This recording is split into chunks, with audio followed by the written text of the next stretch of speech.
Georges Boutretis. Est-ce que vous m'entendez bien? Absolument.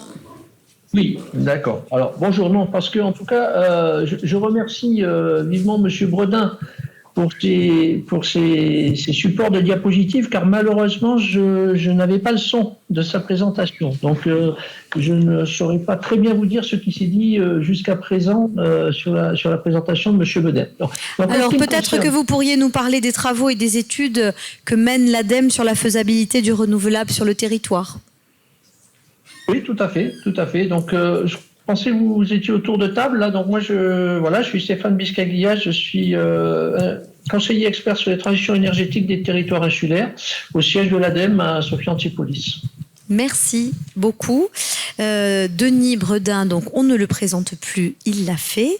Fabien Ducasse pour la Banque des Territoires, dont vous êtes le directeur régional. Bonjour. Est-ce que vous avez un micro? Non. Et non. Alors sans micro, c'est plus compliqué. On va allumer ça tout de suite. Il faut rester 3 secondes. C'est un temps que nous ne reverrons plus. Non, il n'est pas vert encore.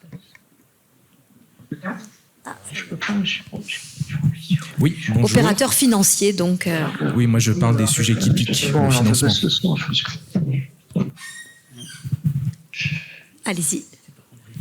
Vous m'entendez, oui. Oui, je disais que moi je parle des sujets qui piquent, le financement des projets. Si vous les accompagnez, mon Dieu, ce sera plutôt agréable de vous entendre sur ces questions-là. Vincent Derulle sur la transition également énergétique. Bon, on ne le présente plus puisqu'il s'est longuement exprimé ce matin en qualité de directeur régional d'EDF SEI Corse. Georges Guironnet, à mes côtés. Bonjour. Je suis un peu autodidacte sur les énergies renouvelables au départ, parce que j'étais à Paris dans le marketing et la communication, et j'ai commencé en 1982 en créant Soleco ici, et puis au fil du temps de la mise en œuvre de mon rêve, qui était de créer une société de l'emploi en Corse, j'ai de mieux en mieux approché les problématiques énergétiques, et puis avec une formation constante et permanente, et grâce au réseau Négawatt, j'ai pu me former, et je pense avoir une forme de compétence très transversale sur l'ensemble des problématiques. Merci. Georges, si vous voulez bien passer le micro à votre voisine. Mélissa Léoni, qui représente l'AUE, chargée de mission énergie renouvelable citoyenne, qui porte notamment le régie Energia Nostra. Oui, c'est ça. Donc en fait, j'ai une mission bien spécifique au sein de l'agence, c'est de créer et d'animer un réseau corse dédié aux projets citoyens d'énergie renouvelable. Donc ce type de projet, en fait, ça ouvre le financement aux acteurs locaux, donc que ce soit des habitants, des collectivités, des entrepreneurs, dans l'actionnariat d'une société de projet d'énergie renouvelable. Et donc, qui dit actionnaire, dit qu'on est décideur tout au long de la vie d'un projet sur ce qui est stratégique. Merci pour cette présentation également. Et puis Leslie Pellegri, avec le micro à côté de vous, qui représente la CAB, qui est élue au sein de la communauté d'Aglo de Bastia, en charge du développement durable, et qui va peut-être nous dire, pour lancer le débat, comment les politiques s'emparent de cette question. Alors plus exactement, je suis en charge de la transition écologique et de la résilience du territoire. Donc on est tout à fait dans le thème du jour. Alors je commence direct comme ça. Il y a de nombreux projets. Alors, j'ai retrouvé un peu dans la présentation de M. Bredin tous les sujets sur lesquels on travaille au niveau de la communauté d'agglomération. On est engagé donc dans plusieurs projets avec des partenaires qui sont ici présents, notamment alors le PCAET, c'est-à-dire notre plan climat, air, énergie territorial, où donc avec l'ADEME, l'AUE aussi, où on essaye de cibler les actions qui vont nous permettre de diminuer nos émissions de gaz à effet de serre et nos consommations d'énergie, entre autres. Nous sommes aussi engagés dans le cadre de ce PCAET sur un schéma directeur de l'énergie. Donc on est en train de voir toutes les productions d'énergie qu'on pourrait avoir au niveau de la communauté d'agglomération avec un pan énergie renouvelable. Et cette question-là est devenue en plus plus prégnante quand s'est posée aussi la question du renouvellement de la concession gaz. Vous avez sûrement entendu parler de cette problématique qui se pose à nous. Justement, comment imaginez-vous sortir de cette dépendance du gaz de ville ? Alors, c'est d'ailleurs un engagement qu'on prend avec l'État, puisque donc la concession gaz est de fait déficitaire. Et donc, l'État, pour l'instant, aide à faire en sorte que la facture ne soit pas trop importante pour les usagers, et nie aussi qu'ils se retournent complètement vers l'électricité, parce que ça pourrait être un problème si demain tout le monde se convertissait à l'électrique. Je laisserai Monsieur Derieux en parler. Donc, l'idée, c'est de continuer, en tout cas, à avoir cette concession, donc à avoir un financement à côté pour permettre qu'elle ne soit pas, enfin pour combler le déficit. Mais évidemment, on ne peut pas demander à l'État de s'engager à payer indéfiniment un déficit structurel. Donc l'idée, c'était de se fixer un horizon, et on a fixé comme horizon 2030 pour sortir de la dépendance au gaz. Et donc il y a des études qui ont été faites, il y a plusieurs volets, parce qu'on sait que ce n'est pas une seule solution unique qui nous permettra de sortir de cette dépendance. Donc on a parlé de réseau de chaleur, je crois que vous en avez parlé de ce matin, biomasse, ou également avec de l'hydromaréthermie. On a parlé aussi d'un méthaniseur, et puis après d'autres peut-être solutions pour ficeler ce mix énergétique. Puis je crois, enfin, pour conclure, que vous-même, au sein de la CAP, vous menez une sorte d'introspection pour savoir, au sein de vos services, comment vous consommez de l'énergie et comment vous pouvez améliorer les choses aussi. Oui, avec le changement climatique qui s'accélère, la problématique de l'approvisionnement en énergie, le coût de l'énergie aussi, qui est quand même un coût très important pour les collectivités. Là, pour vous donner un exemple, juste de chauffer nos piscines, parce qu'on en a 2 sur le territoire de la CAP, ça nous coûte plus 600 000 € cette année, juste pour l'hiver. Donc voilà, c'est un budget important qui grève notre budget, et qui donc empêche aussi des investissements par ailleurs. Donc c'est vraiment une problématique à laquelle il faut s'atteler. Et donc oui, on a un plan de sobriété qui va passer au prochain conseil communautaire, qui devrait être validé, notamment sur alors les éco-gestes au niveau des agents, aussi sur la façon dont on peut vivre un bâtiment, etc. Tout ce qui est aussi rénovation du bâtiment, on en a parlé aussi tout à l'heure, c'est un volet très important pour la sobriété, et aussi tout un volet sur les déplacements plus verts, sur le renouvellement de notre parc, etc. Alors, ce sont autant de thématiques, si je parle sous le couvert de Fabien Ducasse, que la Banque des Territoires peut tenter, en tous les cas, sinon de régler, d'aborder d'un point de vue financier. Oui, absolument. On a peut-être rapidement la Banque des Territoires, c'est un nom qui vous dit peut-être pas grand-chose. En fait, c'est une marque, et c'est derrière la Caisse des dépôts. Donc la Caisse des dépôts, on a quelques moyens qu'on essaye d'employer intelligemment au service des territoires, et notamment dans le cadre de la transition écologique et énergétique. Alors c'est une conviction qu'on avait depuis de nombreuses années. Malheureusement, l'actualité géopolitique et climatique impose d'accélérer, on va dire, dans cette dynamique. Et donc, on accompagne tout type d'acteurs.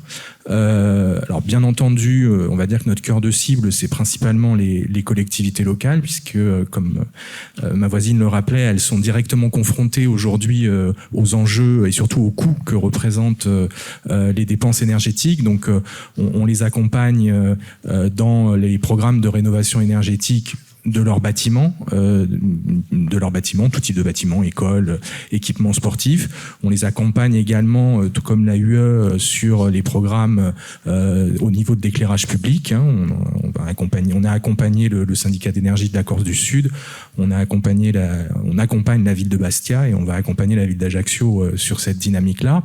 On parle quand même en cumulé de dispositifs de financement. Alors, c'est pas des subventions, nous, de notre côté, mais ce sont des dispositifs financiers quand même assez incitatifs. On parle quand même d'une 15aine de millions d'euros qui sont mobilisés sur ces programmes-là. À côté de ça, il y a également et ça a été évoqué par le président de la UE ce matin, tout l'enjeu de la rénovation des logements sociaux.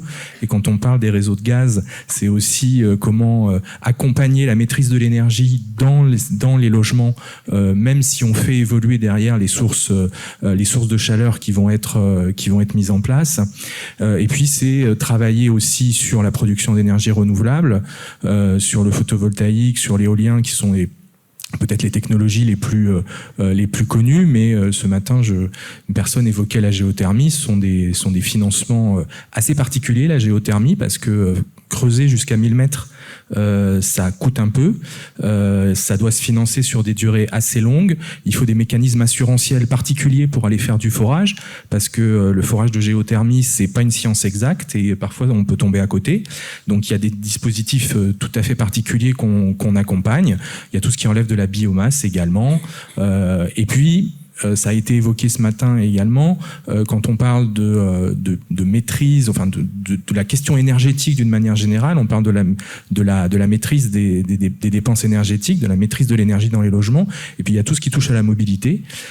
Et donc là, c'est aussi des sujets qu'on approche, alors avec des débats qui sont toujours pas tranchés autour de la mobilité électrique, notamment sur les appels de charge, sur le devenir des batteries des voitures, mais malgré tout, une voiture électrique aujourd'hui, ça pollue quand même moins qu'une voiture thermique, donc c'est quand même une option qui est toujours intéressante de travailler. Et puis il y a surtout l'hydrogène qui va être peut-être la nouvelle étape en termes de mobilité. Alors, je ne sais pas si la personne de Corse-Tyrène est toujours là, qui avait été intervenue ce matin, mais le projet de Corse-Tyrène est financé et soutenu et financé par la Banque des Territoires, et notamment c'est un des projets de production d'hydrogène vert. Il n'y en a pas tant que ça à l'échelle nationale, il y en a un en Corse, donc il faut le saluer, et puis on espère qu'il pourra aller plus loin. Après, ça a été évoqué par le directeur de l'ADEME, j'aurais tendance à dire qu'aujourd'hui on a beaucoup d'outils financiers à disposition,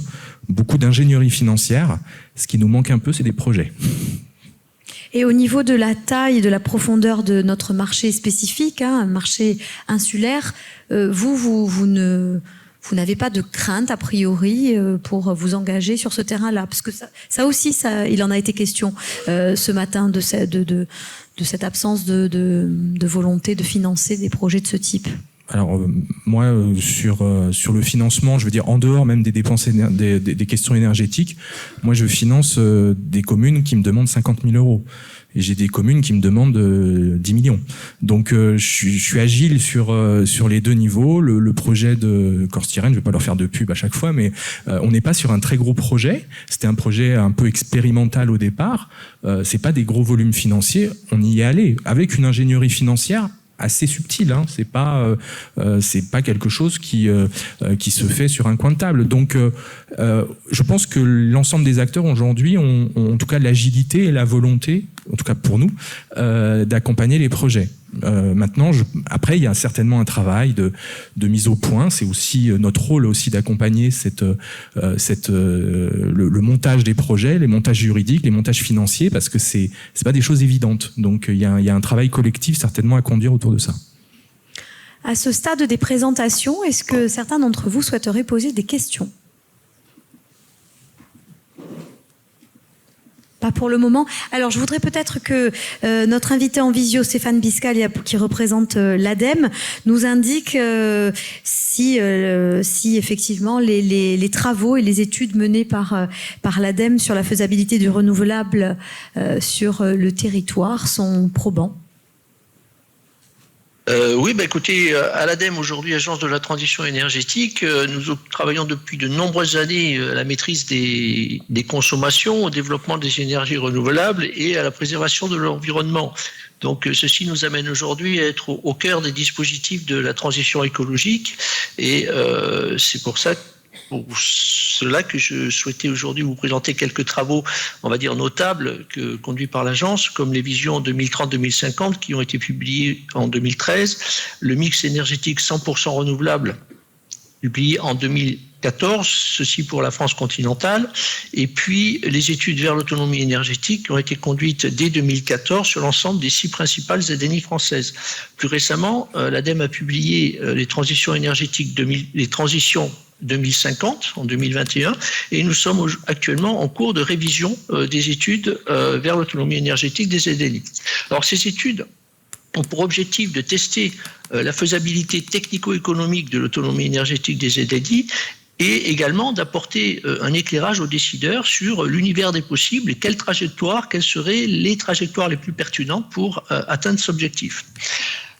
D'une manière générale, sur l'ensemble des territoires, on montre que l'autonomie énergétique basée sur des énergies renouvelables locales est atteignable dans l'état actuel des technologies.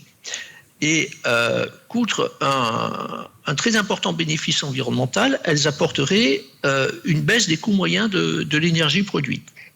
Cependant, l'horizon 2030 fixé par la loi s'avère beaucoup trop court, beaucoup trop proche au regard des transformations et des dynamiques de déploiement que cela supposerait sur les filières à la fois de production et de gestion de l'énergie. Et par ailleurs, si les potentiels physiques sont toujours été suffisants pour garantir suffisamment d'énergie sur les territoires, les potentiels dits accessibles s'avèrent parfois trop limités, ce qui est notamment le cas de la Corse et de la Réunion, et ce qui appelle un besoin de compromis à la fois d'ordre juridique et social pour soulager certaines contraintes et donner de l'accès à ces potentiels.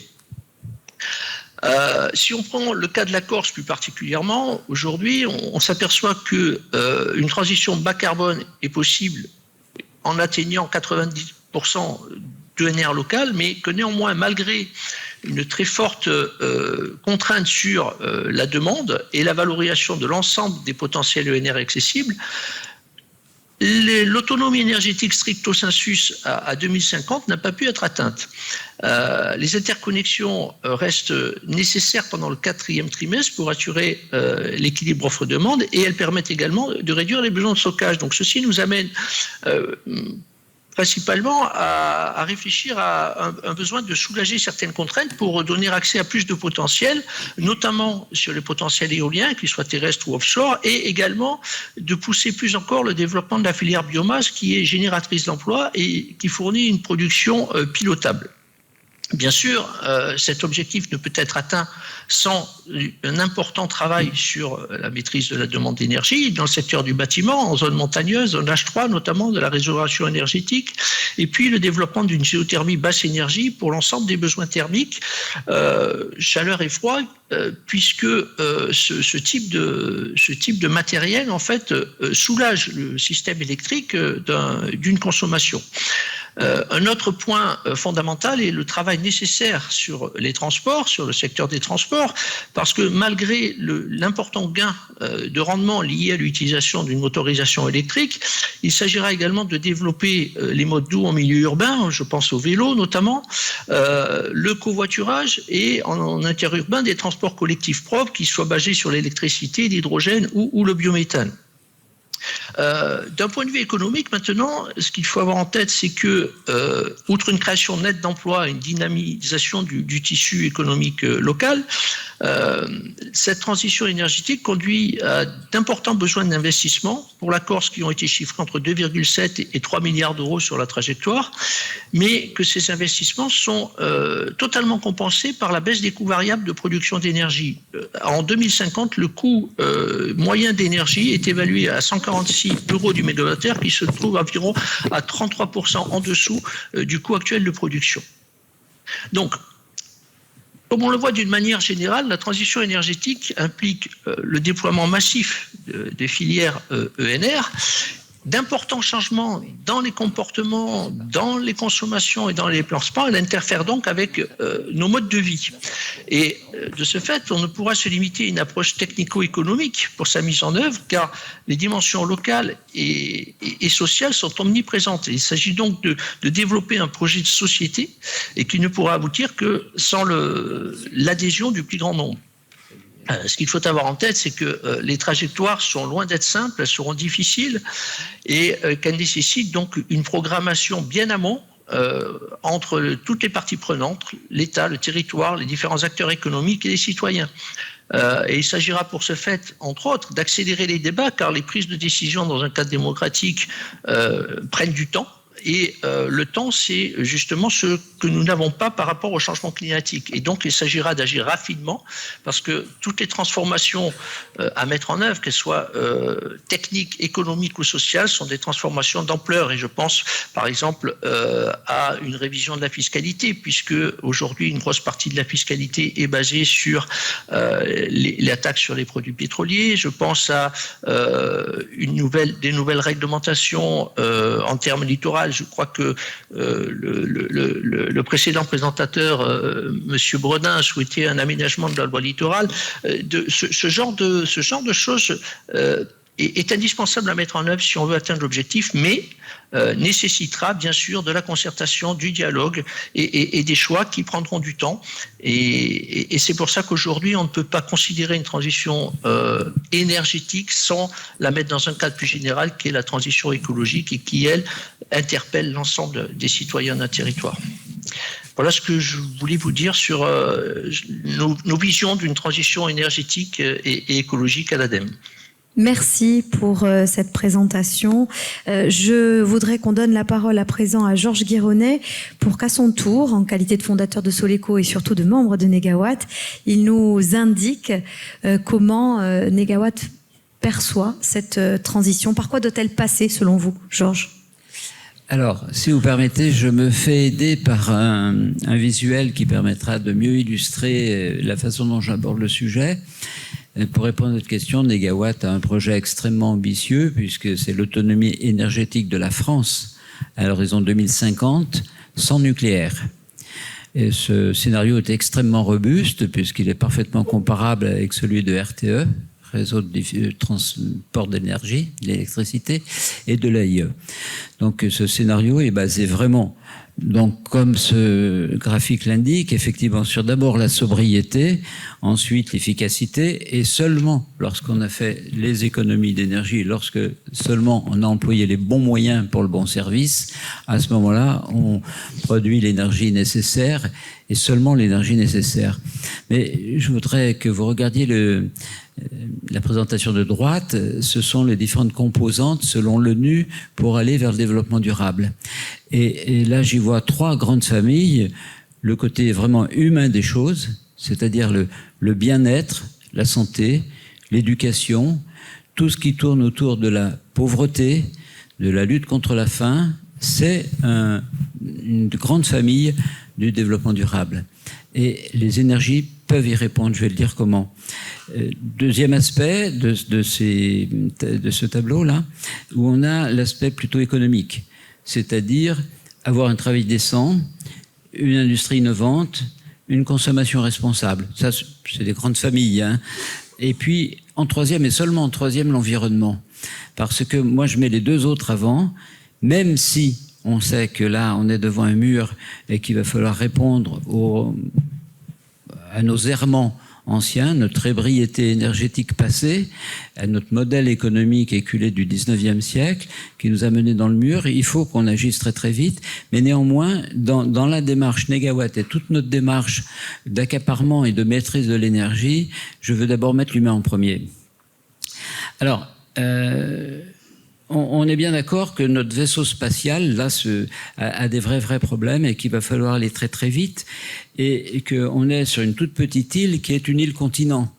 Donc en même temps, on a ici l'ensemble des problématiques et même si on peut dire qu'en Corse on est plutôt bien loti, on a beaucoup de progrès à faire sur l'ensemble des éléments constitutifs du développement durable, y compris les inégalités sociales.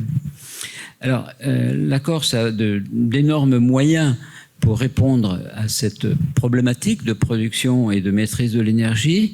Je vois trois grands volets.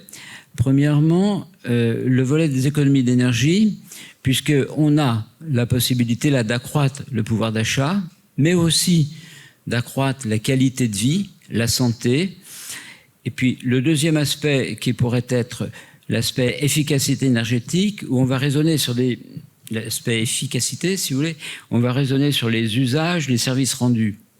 Là encore, on a énormément d'impact sur les composantes du développement durable.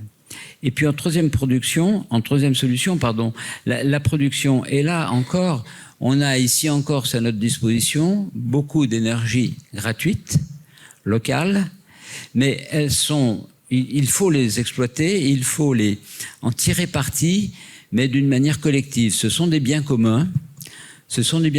Et il faut monter de nouveaux modèles économiques. Si on reste sur le modèle centralisé, qui est finalement l'image de la guerre du feu du 19e siècle, l'accaparement des ressources et avec des passages obligés à partir des brevets, on va avoir l'appauvrissement du plus grand nombre au profit d'une minorité possédante. À partir du moment où on travaille avec nos énergies locales, gratuites, renouvelables, il faut qu'on les partage. Et là, on a une création de richesse extrêmement importante, des emplois très importants sur la production. J'ajouterais qu'un des éléments d'accélération de l'exploitation des énergies renouvelables, c'est bien sûr les nouvelles technologies, qui n'étaient pas disponibles il y a 10 ans, il y a 5 ans. Et au niveau maintenant où on a de l'intelligence artificielle, du machine to machine, on peut vraiment multiplier de manière exponentielle l'efficacité des énergies renouvelables. Et cela ne vaut que si on a un modèle économique, encore une fois, qui est la création de structures où il faut avoir de l'imagination et sortir effectivement d'un aspect capitalistique extrêmement pyramidal. Et donc, ce sera un petit peu le rôle de ma voisine, de vous expliquer ça aussi. Des structures coopératives ? Des structures coopératives, des SEM, mais à un très haut niveau de capitalisation. Parce que lorsqu'on est sur des financements citoyens, des structures coopératives, c'est une chose. Mais là, on parle de très gros enjeux financiers. Et je voulais finir sur un aspect du développement des énergies renouvelables, c'est le stockage. Le stockage à partir des batteries, bien sûr, mais surtout de l'hydrogène, qui est à la fois un stockage, un vecteur, où on peut déplacer facilement cette ressource et on peut augmenter d'une manière extraordinairement importante l'exploitation des énergies renouvelables, puisqu'actuellement on tape dans un plafond de verre autour de 35%, imposé par EDF. C'est pour ça que ce matin je posais la question quand même de Saint-Paul, qui de mon point de vue devrait être fait depuis un certain temps. J'y reviens, pardon monsieur le directeur. Donc le vecteur hydrogène, je me souviens très bien de François-Noël Ross, il n'est pas là aujourd'hui, mais qui présentait lors de la PPE une petite animation où il y avait des bagnoles qui se déplaçaient comme ça sur la Corse avec des stations hydrogène, et c'était la PPE il y a 7-8 ans maintenant, et c'était plutôt l'incrédulité. Et on voit à quelle vitesse les technologies évoluent et comment c'est devenu un vecteur incontournable. Et on peut considérer que la Corse ne s'en sortira pas sans l'hydrogène, mais dans les 3-5 ans. Et l'Europe ne s'y est pas trompée, puisqu'elle exige la décarbonation des transports en particulier, non plus à l'horizon 2030, mais à l'horizon 2027. Donc c'est dire si les choses s'accélèrent, si les technologies ont fait des progrès, et s'il faut que les systèmes économiques évoluent absolument. Voilà, c'est ce que je voulais vous dire, et je remercie beaucoup cette invitation, l'invitation à cette journée, qui est une journée très transversale, parce qu'on travaille beaucoup trop en silo. On n'est pas assez sur des aspects relationnels où on se fait confiance, on se parle, on s'écoute, on travaille en commun, on utilise de l'intelligence collective pour faire face aux défis extraordinaires qui est devant nous. Voilà grosso modo ce que je voulais dire. C'est un peu au fil de la pensée quand même si j'avais pris des notes. Mais voilà, c'est le principe, et puis je répondrai volontiers à vos questions. En avez-vous des questions ? Avez-vous des questions à ce stade de... Oui. D'abord, Vincent Derulle, voulez-vous répondre ? Et après, je vais... Puisque vous avez été égratigné au passage. Et non, ensuite... pas égratigné, mais alors, moi, je sais pas, sur la STEP, on en a parlé. Les 35% avec lesquels on travaille aujourd'hui, c'est pas une volonté d'EDF, c'est une réalité technique qui nous permet de, je dirais, garantir, quels que soient les aléas climatiques qui peuvent impacter les moyens de production intermittents, de protéger le réseau. Et sachant que la plus grosse responsabilité que EDF a sur un territoire tel que la Corse, c'est de pouvoir alimenter tous nos clients en électricité. Et cette responsabilité, elle vient avec des contraintes qu'on essaye d'exercer. Et on est parfois un peu schizophrène parce que on encourage et on fait tout pour encourager la transition énergétique. On a parlé de mobilité électrique, on a parlé de ce qu'on fait sur le renouvelable. Et donc on travaille, on investit, on développe des ressources pour favoriser la transition énergétique. Et en sachant aussi que ça apporte des contraintes sur notre capacité à gérer le réseau. Pour EDF, une solution idéale, ce serait 100% d'énergie thermique. Et on sait que c'est pas du tout quelque chose vers quoi il faut tendre. Il faut tendre vers le plus possible d'énergie renouvelable, de tous les types possibles. Et donc voilà, les 35%, c'est aujourd'hui le résultat de notre optimisation du réseau compte tenu du parc actuel en Corse. Merci, merci à tous. Marie-Laure Nivet, donc je retourne à mes questions et ce sera pour Monsieur Bredin et puis pour tous les autres aussi. Donc merci beaucoup pour votre présentation et donc c'est une vraie question sur le choix de faire le changement de tous les éclairages pour aller sur du LED, le choix de faire le changement des réfrigérateurs, des congélateurs. Quand on sait, enfin toutes les études montrent que la plus grosse dépense d'énergie, c'est au moment de la conception de nouveaux matériels à tous les niveaux. Même je reviens sur les voitures électriques. Donc on remplace un parc existant fonctionnel par des nouveaux matériels qui donc vont demander beaucoup d'énergie pour leur conception. Les anciens matériels vont demander beaucoup d'énergie pour leur recyclage. Et est-ce que, j'imagine, vu que vous avez fait aussi l'évacuation des congélateurs par un bateau, un voilier, j'imagine que vous avez bien creusé le sujet et que vous avez pris tout en compte, du coup, pas que la phase d'utilisation des éclairages pour la facture énergétique, mais bien l'enveloppe globale? Alors, on est quand même resté très pragmatique et j'avoue que sur ce dispositif, l'objectif numéro 1, c'était la décarbonisation de l'île. Donc on sait très bien, on n'a pas enlevé entre guillemets de l'éclairage public tout neuf. Beaucoup des points lumineux qui ont été enlevés nécessitaient soit du réaménagement, soit du changement. Donc on s'est résolument inscrit. C'est pareil, les lampes LED, on a attendu non pas la première génération de lampes LED, mais à partir du moment où on avait sur le marché des matériaux fiables qui étaient quelque part à un tarif raisonnable. Les premières LED que j'ai moi-même installées sur une île en isolement, en autonomie énergétique complète, ça c'était en 2007, ça a été un désastre. On nous avait vendu, entre guillemets, pas cher, c'est vrai, des prototypes, c'était des petites ampoules, il y avait énormément de LED dessus, ça a tenu 6 mois. Donc non, évidemment, on n'a pas calculé. Quand on regarde, là c'est pareil, on s'est battu longtemps, par exemple, pour éviter les véhicules électriques sur les îles. Tant que le mix énergétique restait, au début on était à 777 de mémoire grammes de CO2 par kilowatt. Donc à ce moment-là, quand vous branchez votre véhicule électrique, certains partaient d'un très bon sentiment en disant chouette, on va contribuer à la transition énergétique, on va amener notre véhicule électrique à Ouessant. Mauvaise pioche. Donc tout ça, effectivement, ça fait l'objet de réflexions préalables à chaque fois, d'études aussi de consommation énergétique, de bilan carbone. Mais on est face aussi à une certaine attente des populations locales. Je vous expliquais tout à l'heure le cas de l'île de Sein. À chaque fois qu'il y a une grosse tempête, ils regardent l'état de leurs digues. Évidemment, je pense que si tout le monde a en mémoire, au moins sur la façade atlantique, la tempête Xynthia, c'était 2011. Si la tempête était passée 400 km au nord, il n'est pas improbable qu'on ait dû évacuer l'île de Sein.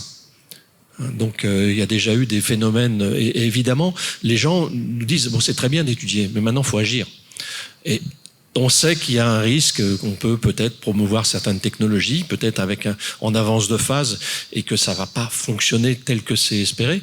Mais d'un autre côté, jusqu'à maintenant, on voit que la maîtrise des dépenses d'énergie, ça fonctionne. C'est compliqué sur des îles où vous avez quelques centaines d'habitants. Il faut faire venir des entreprises. On fait des commandes groupées pour que entre guillemets le niveau économique de la transition énergétique soit raisonnable, même si on a des aides. Faut pas non plus que ce soit à n'importe quel prix. Il faut que ce soit acceptable. Il y a toujours un reste à charge de la part des habitants. Ce ne sont pas des gens qui roulent sur l'or, même si actuellement il y a un phénomène d'explosion du prix du foncier. Les habitants permanents sont des gens qui souvent tirent le diable par la queue et qui ont du mal à boucler les fins de mois. Donc il faut que ce soit raisonnable et il faut vraiment accompagner les envies. Alors c'est aussi une chance d'avoir des gens moteurs, volontaires, mais aussi il faut parfois freiner certaines envies qui veulent aller un peu plus vite. Je parlais le cas des véhicules électriques. Maintenant on va pouvoir l'envisager. On a la première borne de recharge électrique assujettie à une centrale photovoltaïque à Ouessant qui sert pour les véhicules communaux. Donc c'est vraiment des choses intéressantes. Bon, faut que ça fonctionne pour que ça marche. Merci. Oui, je peux juste réagir 2 secondes. Même quand on ne me pose pas de questions, je prends la parole. Ça va me plaire. Non, je voulais juste souligner quand même dans ce qu'a présenté M. Bredin. Moi, je vois beaucoup d'espoir parce que le seul objectif atteint de la PPE des îles du Ponant, c'est les objectifs de MDE, maîtrise de la demande de l'énergie. On l'a dit ce matin, on ne le redira jamais assez. C'est le premier objectif, c'est la première manière d'aller vers la transition énergétique, c'est d'économiser l'énergie, c'est de ne pas consommer l'énergie. Et quand on voit qu'en se mobilisant, en impliquant aussi les citoyens, en faisant en sorte que ce soit des projets qui sont partagés, qui sont vécus ensemble, on y arrive. Et je pense que ça, il faut que ça nous donne beaucoup d'espoir. Alors c'est à une toute petite échelle. L'accord, ça reste une petite échelle quand on compare au problème planétaire du réchauffement climatique. Mais on voit que ça peut marcher, ça peut arriver, ça peut se faire. Et ça, c'est un engagement de tout le monde. Donc je voulais quand même souligner ce très beau résultat des îles du Ponant. Oui, Agnès Simon-Pietri, militante et écologiste depuis longtemps. Je voudrais simplement profiter de l'occasion, puisqu'on parle d'économie d'énergie, pour souligner que peut-être une campagne conjointe EDF, Agence de l'urbanisme, Chambre de commerce, puisque ça les concerne principalement, permettrait de limiter les enseignes allumées la nuit. On en voit encore partout. Alors même si les décrets de la nouvelle loi ne sont pas encore sortis, pourquoi ne pas anticiper et ne pas faire une vaste campagne pour qu'on arrête de nous demander à nous de faire des efforts et de ne pas les demander à ceux qui, toute la nuit, éclairent pour rien, ce qui entraîne en plus de la consommation inutile d'énergie, une pollution lumineuse dont on sait tous qu'elle fait de gros dégâts. Voilà, donc je profite de cette occasion, et là vous allez pouvoir répondre en direct, à quand cette campagne pour essayer d'agir concrètement le plus vite possible. Merci. Alors je réponds le premier, mais je pense que je serai peut-être pas le seul. Moi je propose, puisque c'est une réunion de travail donc à laquelle on est censé aller vers aussi des décisions, pourquoi on n'inscrit pas au procès-verbal de la journée que les différentes personnes que vous avez citées, y compris EDF, doivent s'engager à mener cette campagne, l'AUE, l'ADEME, EDF et toutes les autres personnes qui sont impliquées s'engagent à lancer cette campagne. Et on le met au procès-verbal de la réunion. Mais il sera pris au mot, puisque tous les protagonistes étant ici présents, on va profiter de l'occasion. Juste, je rappelle, été 2021, EDF envoie un message à tous ses clients pour appeler à la modération énergétique, qui a eu des effets très positifs, mais aussi des effets d'image plutôt négatifs. Mais je garde uniquement le positif.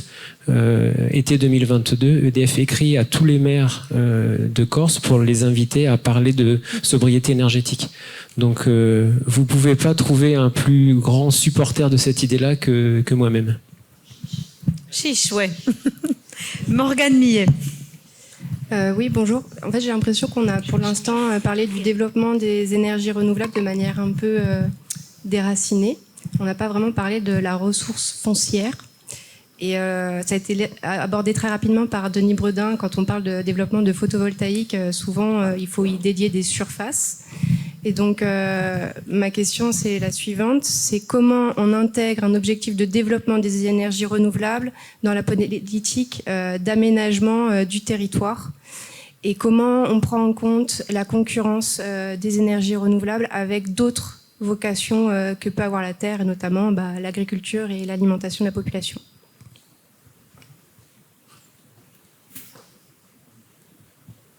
Alors juste pour rajouter un niveau de complexité à cette question, on pourrait se poser la même question sur l'utilisation de l'eau. Mais je ne réponds pas.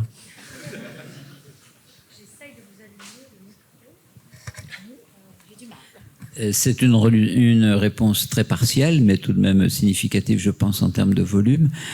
Toutes les retenues d'eau là qui souffrent d'évaporation peuvent être couvertes de centrales solaires photovoltaïques, et on a quelques centaines d'hectares là disponibles en additionnel, 10 à 20 hectares ou 50 hectares par barrage.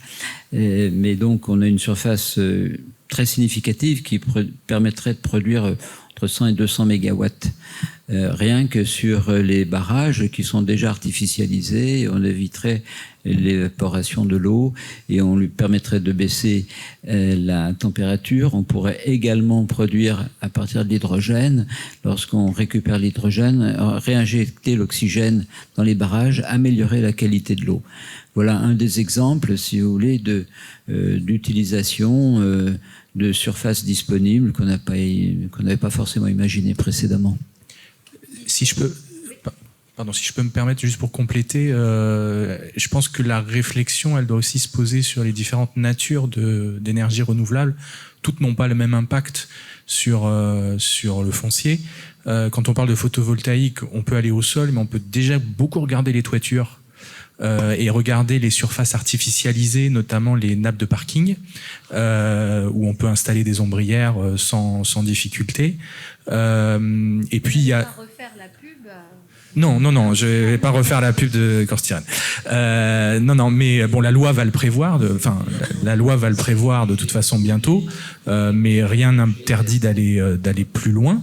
Et puis vous avez d'autres. Moi, ça fait pas très longtemps que je suis en Corse, mais la biomasse me semble quand même une source d'énergie renouvelable qui mériterait d'être approfondie en Corse, parce que le massif forestier est quand même très important, et une exploitation raisonnée de la ressource devrait permettre d'alimenter, et en plus on peut faire de la chaleur, on peut faire de l'électricité, et je parle même pas de la géothermie, où là pour le coup pour en avoir financé quelques-uns, là, votre impact foncier, il est nul. Donc, pour moi, le sujet, c'est plus de se poser la question, parce que vous avez raison. En plus, le zéro artificialisation nette qui va arriver dans le cadre des décrets qui vont être pris, va entraîner encore plus de conflits d'usage sur le foncier. Donc, en fait, la problématique, c'est plutôt faisons l'équilibre des forces entre différentes sources d'énergie renouvelable et voyons celles qui sont peut-être le moins impactantes sur le territoire en matière de ressources foncières et d'impact paysager aussi. Juste un petit mot, mais je suis un peu dans la redite avec ce que vient de dire mon voisin, pour dire que évidemment, il n'est pas question d'installer des champs de panneaux photovoltaïques, mais on a déjà un territoire qui est assez artificialisé, on a quand même de quoi faire, ne serait-ce que là, par exemple, avec le stade de Fouriane et Armantches, il y a un projet qui est quand même bien avancé, de couvrir tous les parkings en panneaux photovoltaïques pour alimenter le stade et l'éclairage, qui, par contre, on n'a pas le droit d'être en LED, parce que voilà, on peut pas. C'est les standards de la fédération, donc voilà. Ah non, c'est vrai. On peut pas passer en LED. Donc, et ça coûte très très cher, et y compris sur toutes les installations sportives. Après, je pense aussi aux grandes surfaces, aux parkings. Enfin, il y a déjà un gros potentiel de déploiement de panneaux photovoltaïques sans artificialiser. Et puis ensuite, donc on réfléchit aussi, mais enfin c'est aussi en cours. On a parlé de l'eau. On peut mettre aussi dans les documents d'urbanisme, pour tout permis de construire de maisons ou d'immeubles, d'imposer des panneaux photovoltaïques et des retenues, des récupérations d'eau de pluie. Ça serait déjà un grand pas. Stéphane Biscaglia, pour un complément, peut-être, je vois que vous levez la main. Oui, un très rapide complément. Moi, je suis tout à fait en accord avec ce qui vient d'être dit. Quand on a fait l'évaluation des potentiels en Corse et dans la plupart des autres territoires, on s'aperçoit que même pour déployer du PV massivement, les surfaces artificialisées représentent déjà des surfaces conséquentes et suffisantes. Néanmoins, c'est leur mobilisation qui pose problème, et notamment, par exemple, sur des contraintes d'ordre de classement historique ou des choses comme ça. Et je souhaitais aussi rappeler que des textes sont en cours d'élaboration pour faciliter justement la mobilisation de ces fonciers, des fonciers genre du type bord de route, parking ou aéroport. Donc ça s'inscrit un petit peu dans le cadre de la loi d'accélération des énergies renouvelables, et que effectivement aujourd'hui il faut en dernier recours artificialiser la surface pour de la production énergétique, parce que le potentiel artificialisé est déjà suffisant, mais contraint. Et ces contraintes, en fait, elles ne sont pas rédhibitoires, puisqu'il s'agit de réglementations qui sont susceptibles d'être adaptées au travers de compromis sociaux et juridiques. Un petit mot pour compléter ces propos, Denis. Oui, moi je vous ai parlé là de la situation des EDENI, mais pour montrer que, y compris sur ces aspects de développement d'énergie renouvelable, on a de gros problèmes sur les îles qui sont raccordées. Un exemple, vous allez comprendre très vite, il y a beaucoup de projets, des projets citoyens aussi, mais qui n'avancent pas, qui sont bloqués pour des raisons purement de rentabilité économique. On est évidemment à chaque fois sur des zones artificialisées, sur les îles. La question ne se pose même pas de savoir si on va mettre des panneaux solaires sur, quand on parle de friche, mais une friche, c'est pas rien à l'échelle d'une île notamment, ou d'un autre territoire, c'est aussi de la biodiversité. Donc on a deux objectifs qui sont très importants, c'est la lutte contre la 6e extinction de masse, et puis la transition énergétique. Les deux se complètent. Donc on a, nous, un gros problème, par exemple, sur toutes ces îles raccordées avec leurs câbles. Le coût de rachat, tarif obligation d'achat, est le même que sur le continent. En résultat des courses, avec un coût d'investissement qui est en moyenne 40% supérieur à celui du continent, votre modèle économique et votre durée d'amortissement de votre investissement pour produire du renouvelable, il est supérieur à 20 ans. Donc il n'y a personne qui va investir. En plus, on ne peut pas subventionner ce type d'installation, puisqu'on est déjà sur un système considéré comme étant subventionné du fait d'un tarif obligation d'achat. Donc on a tout un pan du territoire où il y a des territoires, des zones de parking, de supermarchés, de toitures, de zones artificialisées qui pourraient là aussi contribuer à la transition énergétique. Des îles, elles sont raccordées, mais elles sont quand même des îles, elles ont quand même un territoire qui est fini, qui pourrait là aussi contribuer. Et résultat des courses, rien ne se passe. Donc là aussi, ce sont des choses, il y a des freins énormes qu'il faudrait pouvoir lever à terme pour pouvoir avancer de façon équitable et égale sur l'ensemble des territoires. Je ne vous ai pas oublié, hein, Didier Piera-Agostini, c'est à vous. Ouais, moi, je voulais poser une question à M. Bredin, bien évidemment. Mais félicitations, je trouve que déjà votre démarche, elle est géniale. Et j'imagine que, comme vous l'avez exprimé, il y a des élus derrière et un engagement très fort de leur part. Et ça, c'est moteur et indispensable, j'imagine, et ça passe d'abord par là. Moi, j'avais une question à poser sur vos rapports. Mais vous parliez, enfin, on a vu que DFSEI était en face de vous, était un interlocuteur. La DGEC, la CRE, mais en même temps, j'ai l'impression que ça a été compliqué. Mais comment vous avez pu avancer avec eux? J'ai bien compris qu'il n'y avait pas de modèle économique, donc j'imagine que la CRE n'a pas été très présente. Enfin, comment ça a fonctionné? Comment vous avez pu avancer de ce côté-là? C'est de l'engagement politique à tous les étages, sur toutes les îles, avec je vous ai montré, on a une photo là du Premier ministre venant à Ouessant signer un contrat de plan État-région, adoubant l'engagement pour la transition énergétique des îles.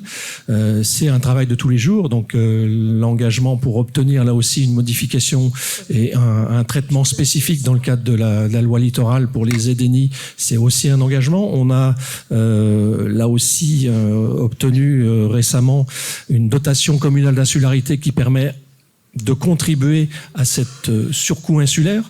Donc ça a été obtenu sur le projet en 2017 sur le projet de loi de finances 2018 et ça perdure.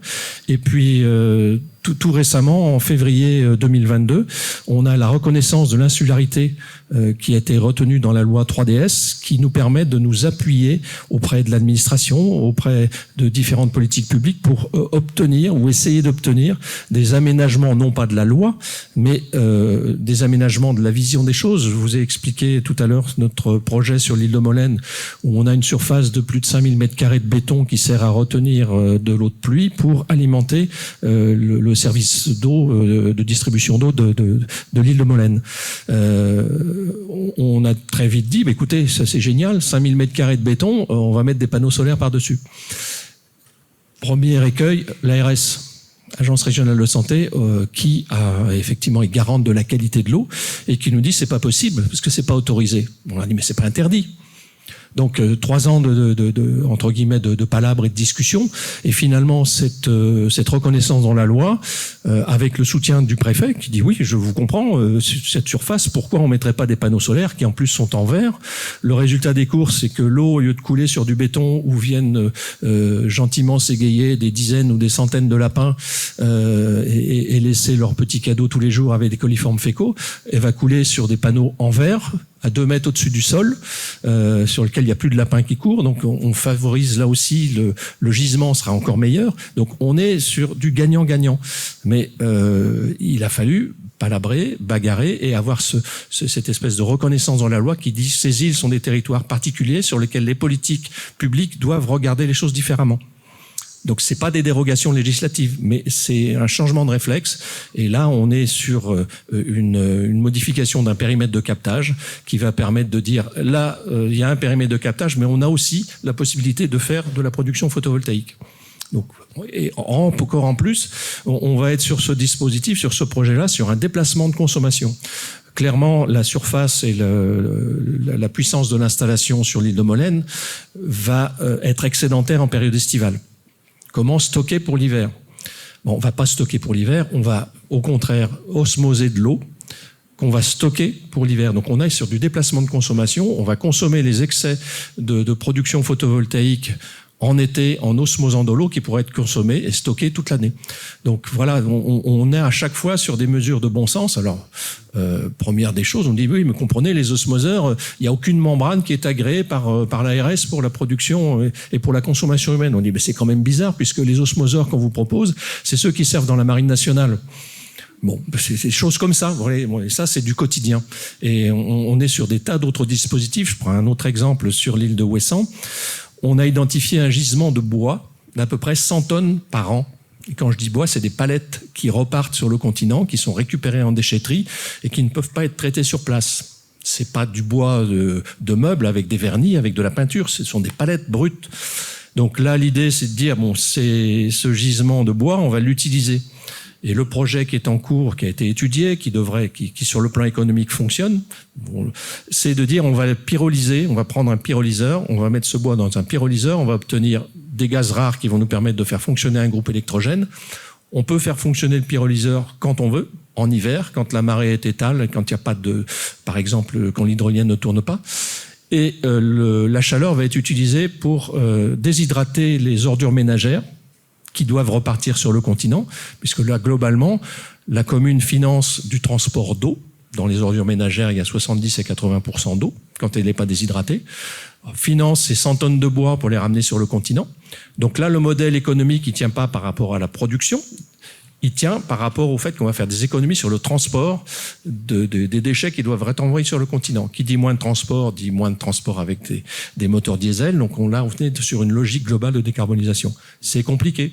On est sur, là aussi, des problèmes réglementaires qui font qu'est-ce que ce bois, c'est du bois déchet, est-ce que c'est du bois combustible, et ainsi de suite. Enfin, j'en passe. On retrouve ce genre d'écueil pratiquement dès qu'on lève un couvercle. Hop, oui, ça c'est très bien, ça fonctionne, mais là, il y a tel problème administratif. La table ronde touchant à sa fin, je vais vous demander à tous d'accélérer dans vos questions et dans vos réponses.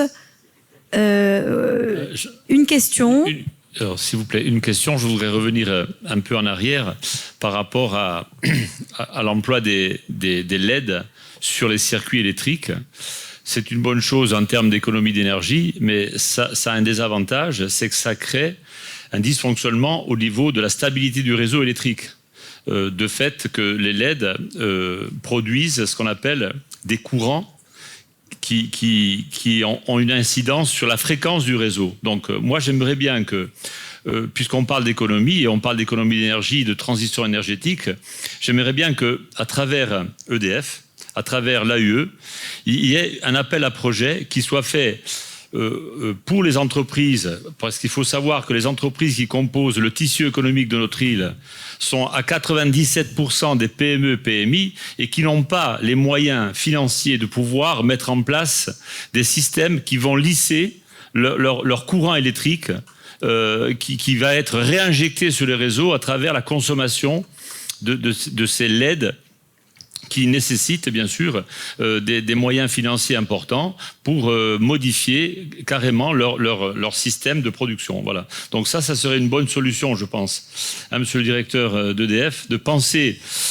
puisque vous êtes en face de moi, donc je vous ai en point de mire, je ne vous lâche pas, de penser, et maintenant plus sérieusement, de penser à mettre en place un appel à projet qui serait la conséquence de moderniser les installations électriques, même si elles le sont au fur et à mesure, mais là où le bas blesse, et j'en suis le garant, puisque je travaille aussi avec certaines entreprises, de mettre en place un système qui est facile, c'est un système technique, mais qu'il faut financer, hein, de compensation d'énergie. Hein, voilà, donc pour les initiés, hein, et monsieur le directeur, je m'adresse à vous, vous êtes bien placé pour compenser les énergies réactives produites par le réseau. Voilà. On a compris, allez-y, Vincent de Rulle. Merci. Alors, ça marche. Bon, je pense que vous me prêtez des pouvoirs que je n'ai pas, mais je vais essayer quand même de vous répondre. Ce que je comprends, c'est que vous proposez de pouvoir inscrire les projets d'installation de compensateurs de capacité réactifs comme des projets qui seraient reconnus au titre de contribution à la maîtrise de la demande de l'énergie. Ce sont des choses qui sont plutôt de la responsabilité de l'État, je dirais. Mais l'idée est bonne. Hein. J'ai fait des projets comme ça par le passé justement sur des problèmes d'énergie réactive dans des usines. Donc je sais que c'est des projets qui marchent. C'est des projets qui permettent aussi d'économiser de l'énergie active. Donc ça va bien dans le sens de la maîtrise de la demande de l'énergie. Par contre, porter un projet ou porter un dossier pour faire reconnaître ces investissements-là comme contribuant favorablement à la maîtrise de la demande de l'énergie, ça dépasse très largement mes capacités.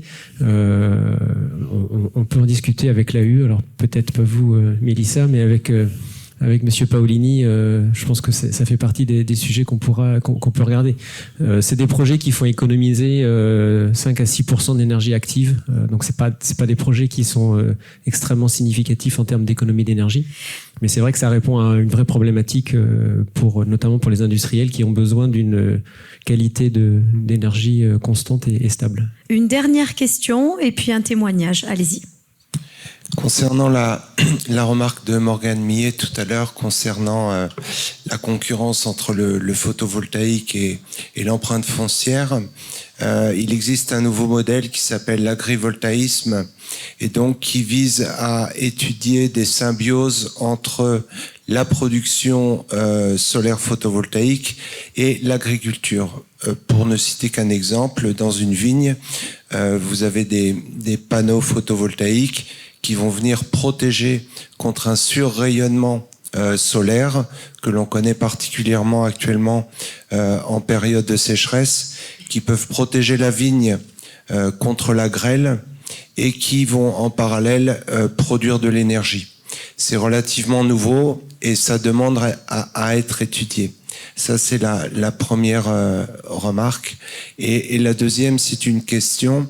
Est-ce que la sobriété que l'on demande aujourd'hui et qui est un pilier de Négawatt et qui est fondamental, qui est demandée par l'État et par de grands acteurs de l'énergie, est-ce que c'est pour objectif de préserver l'avenir des générations futures ou bien est-ce que c'est pour expliquer le manque d'énergie que l'on risque de rencontrer cet hiver?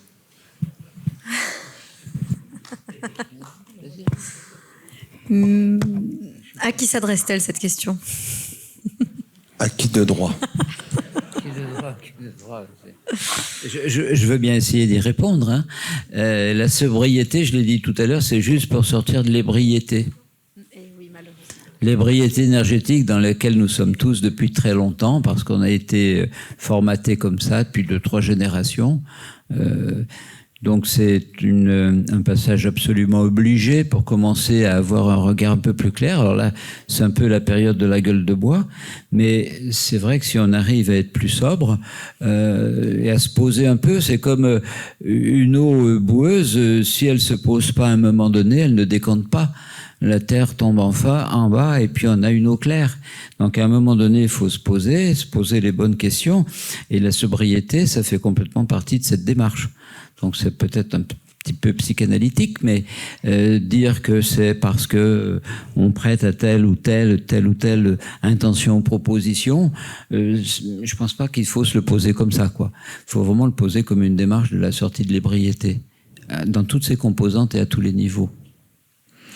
Pour conclure, je voudrais qu'on redonne la parole à Mélissa Leoni parce qu'on a compris que on ne pourrait pas tendre vers cette transition énergétique sans un changement profond des comportements, un changement profond des mentalités. Ça passe, Mélissa, par des projets citoyens qui, justement, recueillent toute l'adhésion de la population lorsqu'on la mobilise activement à ces projets. Et comme j'ai dans la salle également à mes côtés le président de la Chambre d'agriculture, la Chambre régionale de Haute-Corse, je voudrais qu'on dise un mot de VACAD. Alors, donc pour recontextualiser, donc tout à l'heure, je vous ai présenté Énergie à Nostre, qui est le réseau corse des projets citoyens d'énergie renouvelable. Et donc, en gros, ce réseau permet d'accompagner tous les acteurs du territoire sur cette nouvelle thématique. Donc, bien entendu, on monte en compétences à travers des formations dédiées. Pour cela, on peut compter sur Énergie Partagée, qui est le mouvement national des projets citoyens. À l'heure actuelle, Énergie Partagée a accompagné plus de 250 projets d'énergie renouvelable à devenir citoyens. Donc, je rappelle, citoyen, c'est un financement collectif, donc, et un actionnariat qui est partagé avec des habitants, comme vous et moi, des collectivités, d'autres et des entrepreneurs.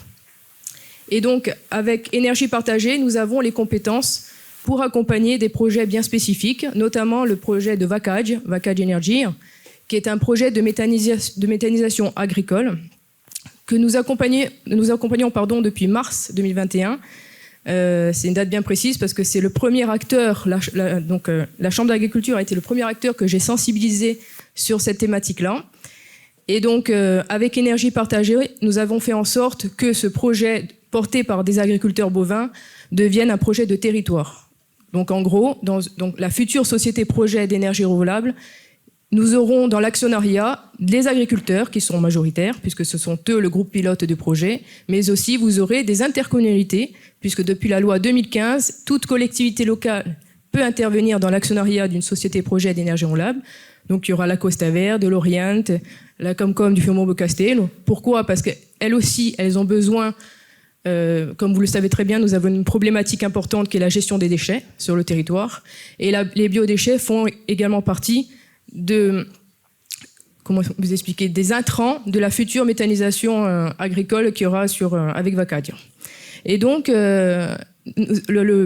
monsieur Joseph Comban, président de la Chambre d'agriculture, fait partie du groupe pilote de VACAD Energy et dont il va vous délivrer un témoignage de notre accompagnement actuel. Et bien entendu, l'objectif, c'est que ce projet sorte et c'est le premier projet qui a été labellisé citoyen en Corse, voilà, depuis 2022.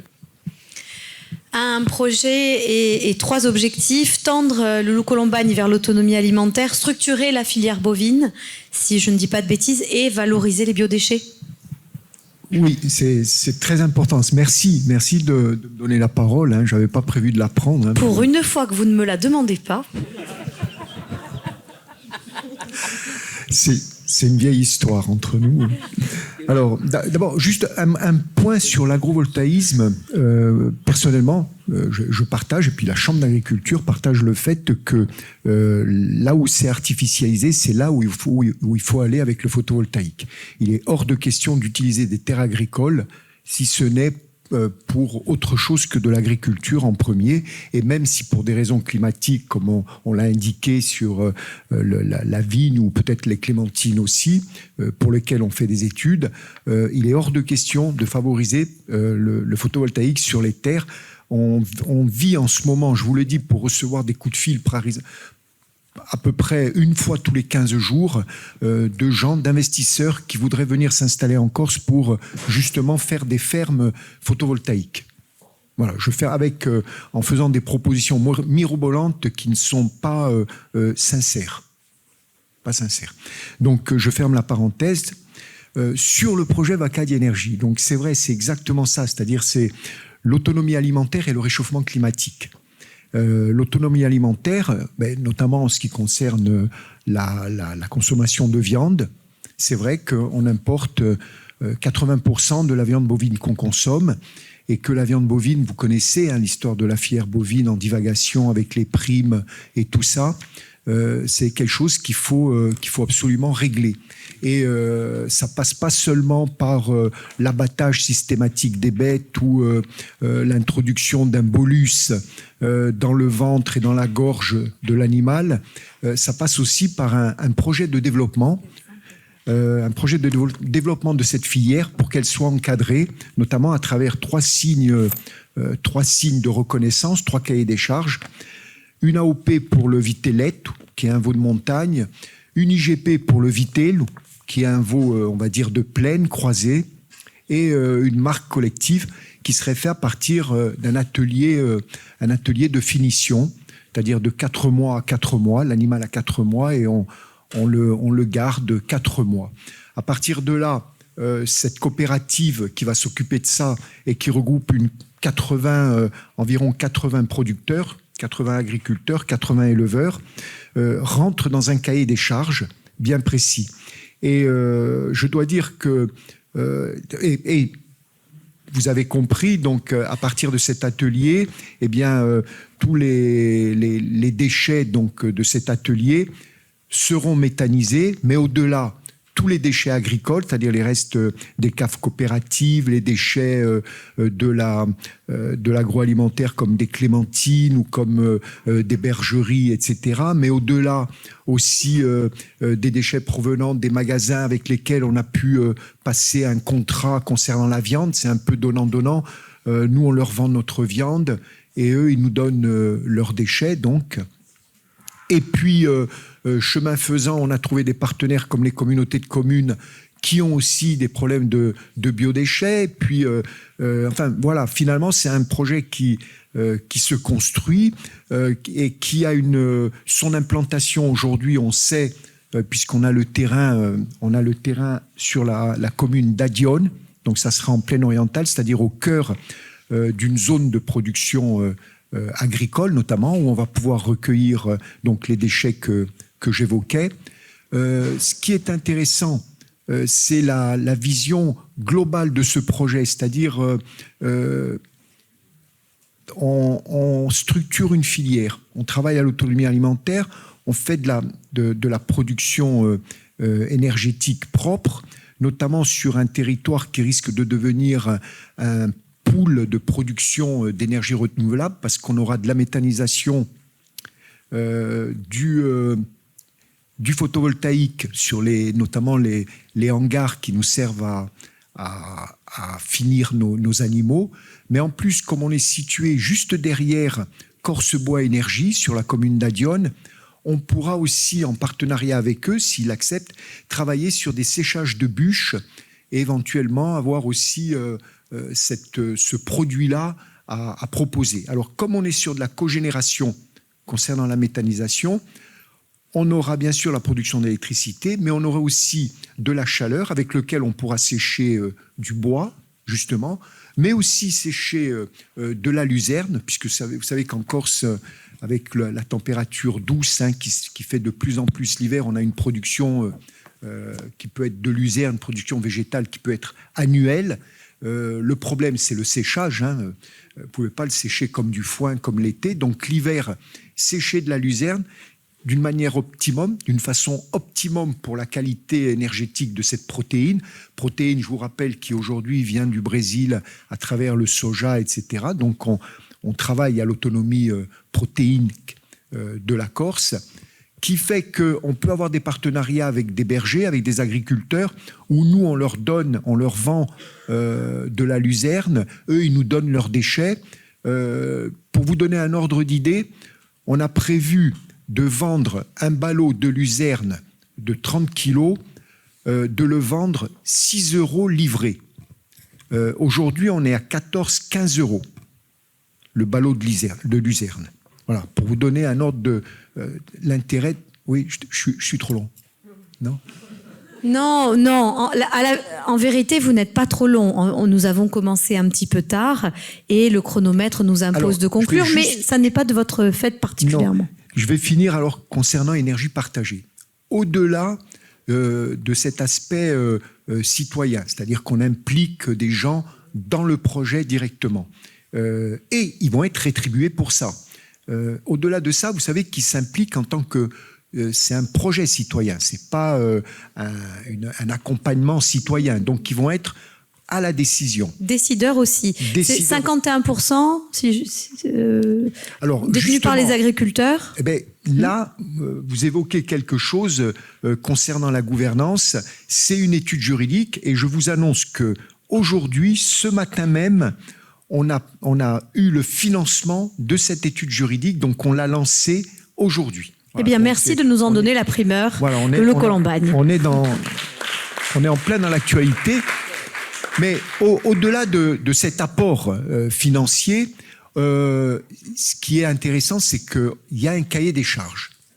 Il y a un cahier des charges par rapport à énergie partagée, et ce cahier des charges, finalement, il est venu s'emboîter dans ce qu'on pensait nous, qui permet aussi de garantir notre projet sur la durée. Par exemple, dans la méthanisation... En 30 secondes. 30 secondes. Alors, dans la méthanisation, pas de produits végétaux type maïs qui fait 6 mètres de haut. Vous n'êtes pas parti pour écouter 30 secondes.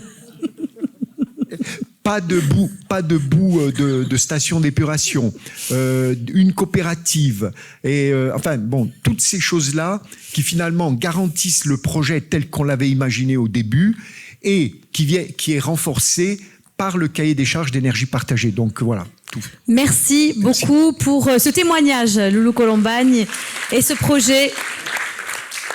Un dernier mot, le dernier de Vincent Derulle, qui a beaucoup parlé, qui doit avoir soif, pour conclure cette table ronde. Non, je voulais juste apporter un élément de réponse à la question sur la sobriété énergétique. Est-ce que c'est conjoncturel ou structurel? Parce que je pense que c'est une question essentielle. Aujourd'hui, on voit que la société, elle avance par crise. Julien Paolini a parlé de la crise pétrolière en 1973, qui a été une prise de conscience et qui a fait qu'on a quand même changé beaucoup de choses. On a eu la crise Covid il n'y a pas très longtemps, et s'il n'y avait eu qu'un seul impact, c'est qu'on a compris qu'on pouvait faire télétravailler les gens et qu'on pouvait leur faire confiance pour le faire. C'est pas la seule chose, j'espère, qu'on va retenir du Covid en termes positifs.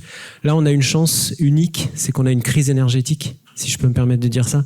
Et donc, on peut prendre conscience de ce qu'est l'énergie. On n'a jamais autant parlé d'énergie, on n'a jamais autant parlé d'économiser l'énergie. Donc, pour répondre à la question qui, à mon avis, est excellente, on a un problème actuel qui est conjoncturel et on essaie d'y répondre par des mesures de sobriété. Il faut que ça s'inscrive dans la durée. Il faut pas que ce soit juste, on le fait en espérant en sortir le plus rapidement possible. On va passer l'hiver et au printemps prochain, on oubliera tout ce qu'on a fait, tout ce qu'on a commencé à faire. Donc je pense qu'il faut qu'on ait cette prise de responsabilité. C'est pour ça que j'ai été content de la question posée tout à l'heure et de l'engagement. J'espère que mes petits camarades de l'ADEME et de l'AUE vont pas me jeter des pierres quand je vais leur dire qu'il faut qu'on fasse une campagne ensemble. Mais c'est quelque chose, il faut qu'on profite de cette crise qui est terrible à tous les niveaux pour ensemble sortir et avoir des plans qui sont sur le long terme. Parce que sinon, on aura juste raté une très belle occasion de changer un peu les choses. Voilà. Merci pour cette conclusion.